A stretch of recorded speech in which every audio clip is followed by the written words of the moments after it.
Amis internautes, n'oubliez pas de liker, de vous abonner et de cliquer sur la note de notification pour ne rien rater. Chers internautes de Bell TV, merci de nous rejoindre pour le Grand Zoom. À la une de cette édition du Grand Zoom de Bell TV, le rapprochement entre le Bénin et le Niger se poursuit avec de nouvelles discussions sur la réouverture de la frontière entre les deux pays. Au Bénin, plusieurs réformes sont engagées, notamment dans l'éducation avec la refonte des programmes scolaires. La justice, la vie publique, le sport et les faits divers marquent aussi l'actualité de cette journée. Tout de suite, le sommet. Bénin-Niger, les discussions se poursuivent pour la réouverture de la frontière. Éducation, le Bénin prépare une réforme globale des programmes scolaires. Criette, Steve Walter conteste une expertise psychiatrique demandée par sa défense. Football, initiative Ensemble plus loin, les présidents du club unis. Niger, officialisation du retrait de la Cour pénale internationale. Tout de suite, le développement de ces titres. Bénin-Niger, les discussions avancent vers une réouverture de la frontière. Le processus de rapprochement entre Cotonou et Niamey se poursuit avec des avancées notables. Le Premier ministre nigérien Ali Mahaman Lamine Zein a reçu le comité d'experts chargé des négociations, marquant l'importance accordée par les autorités nigériennes à ce dossier. La délégation a présenté les conclusions des échanges menés avec la partie béninoise qui ont porté sur les aspects sécuritaires, économiques et administratifs. L'objectif est de trouver les conditions d'une réouverture concertée de la frontière fermée depuis plusieurs années après les tensions post-coup d'État au Niger. Les discussions font suite à la visite du président Romuald Wadaini au Niger, une étape décisive dans la reprise du dialogue. Prochaine étape, les conclusions doivent être examinées par les dirigeants des deux pays lors d'un sommet bilatéral prévu dans les prochaines semaines. Le gouvernement nigérien affirme vouloir poursuivre le dialogue dans un esprit de coopération et de bon voisinage. Éducation au Bénin, le gouvernement prépare une nouvelle orientation des programmes scolaires. Une réforme d'envergure est engagée dans le système éducatif béninois pour mieux répondre aux défis du XXIe siècle. Les acteurs du secteur, enseignants, inspecteurs, syndicalistes, experts se réunissent à Cotonou du 22 au 26 juin pour plancher sur la refonte des programmes.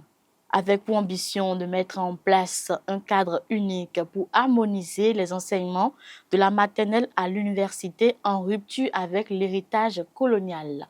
Objectif, former des citoyens enracinés dans leur histoire, fiers de leur culture et ouverts sur le monde. Priorité, valorisation de l'histoire nationale, des cultures locales, des savoirs endogènes et des langues nationales. Les nouveaux programmes devront intégrer les défis numériques tels que l'intelligence artificielle, le codage et environnementaux, changement climatique, développement durable. Finalité, construire une école mieux adaptée aux besoins du Bénin, capable de former des talents compétitifs sur le marché du travail. Assemblée nationale au Bénin, plusieurs dossiers examinés en séance plénière. Les députés se réunissent ce mercredi au Palais des gouverneurs à Porto Novo pour une séance plénière chargée. Au programme, le débat d'orientation budgétaire qui fixe les grandes lignes des finances publiques pour l'année à venir. Les élus examineront également une modification de la loi sur le médiateur de la République afin de renforcer son indépendance et ses prérogatives. Autre point à l'ordre du jour, la désignation de représentants parlementaires dans plusieurs institutions telles que la RAC, la Sénat, le Conseil économique et social. Les députés se pencheront aussi sur une seconde délibération concernant l'exercice en clientèle privée des professions médicales et paramédicales. Ces textes visent à améliorer la gouvernance et le fonctionnement des institutions républicaines. Criette, Steve Walter conteste une expertise psychiatrique demandée par sa défense. La deuxième comparution du TikToker Steve Walter devant la Criette a été marquée par un échange particulier. Steve Walter est jugé pour apologie de crimes contre la sûreté de l'État, harcèlement électronique et incitation à la haine des chefs d'accusation graves. Il affirme être l'auteur des vidéos diffusées sur les réseaux sociaux mais conteste leur caractère illégal. Son avocat a demandé une expertise psychiatrique, arguant que son client pourrait souffrir de troubles mentaux ayant altéré son discernement. Le prévenu a rejeté cette demande en affirmant ne pas souffrir de troubles mentaux et en refusant toute évaluation psychiatrique. La Cour doit encore examiner la pertinence de cette expertise qui pourrait influencer le cours du procès. Le dossier a été renvoyé au 20 juillet 2026 pour la poursuite des débats. La presse béninoise en deuil, décès de Denis Rodonu. Le monde des médias béninois est en deuil après la disparition de Denis Rodonu, figure emblématique du journalisme privé. Denis Rodonu, ancien directeur de publication du journal Tam Tam Express, s'est éteint ce week-end à l'âge de 114 ans. Considéré comme un pionnier de la presse privée béninoise, il avait contribué au développement du pluralisme médiatique dans les années 1990. Il a marqué des générations de journalistes par son engagement pour la liberté de la presse et son professionnalisme. De nombreuses personnalités du monde des médias, de la politique et de la société civile ont salué sa mémoire. Sa disparition laisse un vide dans le paysage médiatique béninois qu'il avait contribué à façonner. Parlons sport à présent, initiative Ensemble plus loin, les présidents des clubs unis pour le football de demain. Le football béninois amorce un tournant décisif avec la création d'un cadre de concertation inédit. À l'approche des échéances électorales de la Ligue professionnelle et du comité exécutif de la Fédération béninoise de football, plus d'une trentaine de présidents de clubs ont décidé de conjuguer leurs forces. Depuis le 2 juin 2026, ils ont officialisé la création d'un cadre de concertation dénommé Ensemble plus loin, avec pour ambition de renforcer l'unité entre les clubs et contribuer à la mise en place d'une gouvernance plus structurée, moderne et performante du football national. Le docteur Tamou Bio Sarako de Bani Gansé FC a été désigné coordonnateur, entouré de Sossou Kazimi de Dadje FC comme vice-coordonnateur et Baboni Fawaz USB comme rapporteur. Les autres membres, Dr Sina Ilias de Loto Popo, Issifou Dasuki de Buffle FC, Mohamed Sidi de Jeffa FC et Émile Koubadi de Okuta FC. En s'unissant, les présidents de clubs envoient un signal fort, celui d'un football qui se construit dans la concertation et non dans la division. Poursuivons toujours avec le sport. Coton FC renonce à la Coupe de la Confédération. Le club béninois de football crée la surprise en annonçant son retrait de la compétition africaine. Qualifié pour la Coupe de la Confédération africaine de football, Coton FC a décidé de ne pas participer à l'édition 2026. La direction évoque une réorganisation interne et un nouveau projet sportif nécessitant de recentrer les efforts sur le championnat national. Le club souhaite cependant renforcer ses bases avant de poursuivre ses ambitions continentales. Cette décision suscite la déception chez les supporters, mais aussi la compréhension chez certains observateurs. Le Bénin perd un représentant dans une compétition africaine majeure. Un tour au Niger, officialisation du retrait de la Cour pénale internationale. Près d'un an après l'annonce conjointe de l'Alliance des États du Sahel, AES, le Niger a officiellement notifié son retrait de la Cour pénale internationale. Le Niger a officiellement déposé sa demande de retrait de la CPI le 18 juin 2026. La décision entrera en vigueur le 18 juin 2027, conformément aux dispositions du statut de Rome.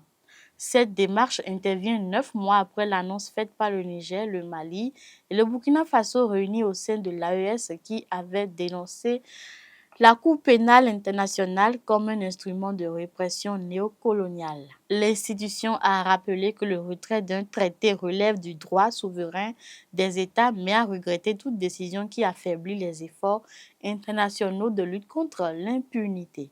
Le Niger demeure tenu de respecter ses obligations jusqu'à l'entrée en vigueur effective de son retrait. Le Mali et le Burkina Faso pourraient suivre cette démarche dans les prochains mois. Parlons santé à présent. L'épidémie d'Ebola progresse en République démocratique du Congo. La situation sanitaire inquiète les autorités congolaises et internationales. Le pays compte plus de 1000 cas confirmés d'Ebola, dont plusieurs centaines de décès. Les autorités sanitaires alertent sur une possible accélération de la transmission avec de nouveaux foyers signalés dans les zones rurales. Les équipes médicales renforcent les mesures de prévention et de prise en charge des patients. L'OMS et plusieurs ONG internationales mobilisent des moyens logistiques et financiers pour endiguer l'épidémie. La RDC craint une propagation vers les pays voisins, notamment le Rwanda et l'Ouganda. Explosion meurtrière dans une usine à gaz au Qatar. Un grave accident a frappé la zone industrielle de Ras Laffan au Qatar, faisant de nombreuses victimes. L'explosion a fait 13 morts et 66 blessés selon les autorités qatariennes. Les victimes sont principalement des ressortissants indiens et pakistanais qui constituent une part importante de la main-d'œuvre dans le secteur énergétique. Les autorités excluent pour l'instant toute piste criminelle et privilégient l'hypothèse d'un accident technique. Une commission d'enquête a été ouverte pour déterminer les causes exactes de l'explosion et les éventuelles responsabilités. Cet accident relance le débat sur les conditions de sécurité dans les infrastructures industrielles de la région. Deux affaires marquent l'actualité sociale de ce mardi, illustrant les risques du quotidien. Trafic de faux médicaments, un conducteur de taxi-moto a été interpellé par les forces de l'ordre à Djanglamé dans la commune de Grand Popo. Il transportait 95 kg de médicaments prohibés dissimulés dans des sacs de voyage. Le suspect sera présenté aux services compétents pour identifier les fournisseurs et les destinataires de cette marchandise illicite. Le trafic de faux médicaments constitue un danger mortel pour la santé publique. À Boycon, un jeune maçon décède dans l'effondrement d'un mur. Le drame s'est produit sur un chantier de construction dans le quartier d'Okan à Boycon.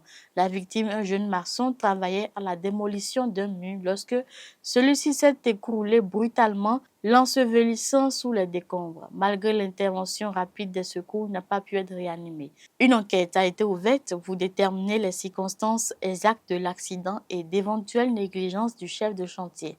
Cet accident tragique rappelle les dangers du secteur du BTP et la nécessité de respecter les normes de sécurité sur les chantiers. C'est la fin de cette édition du Grand Zoom de Bell TV, une actualité marquée par les efforts de rapprochement entre le Bénin et le Niger. Les réformes engagées dans le secteur éducatif, la mobilisation des clubs de football pour l'avenir du sport national, le retrait du Niger de la CPI, ainsi que plusieurs décisions importantes dans les domaines de la justice, de la santé et des faits divers. Merci de votre fidélité au Grand Zoom de Bell TV et à très vite.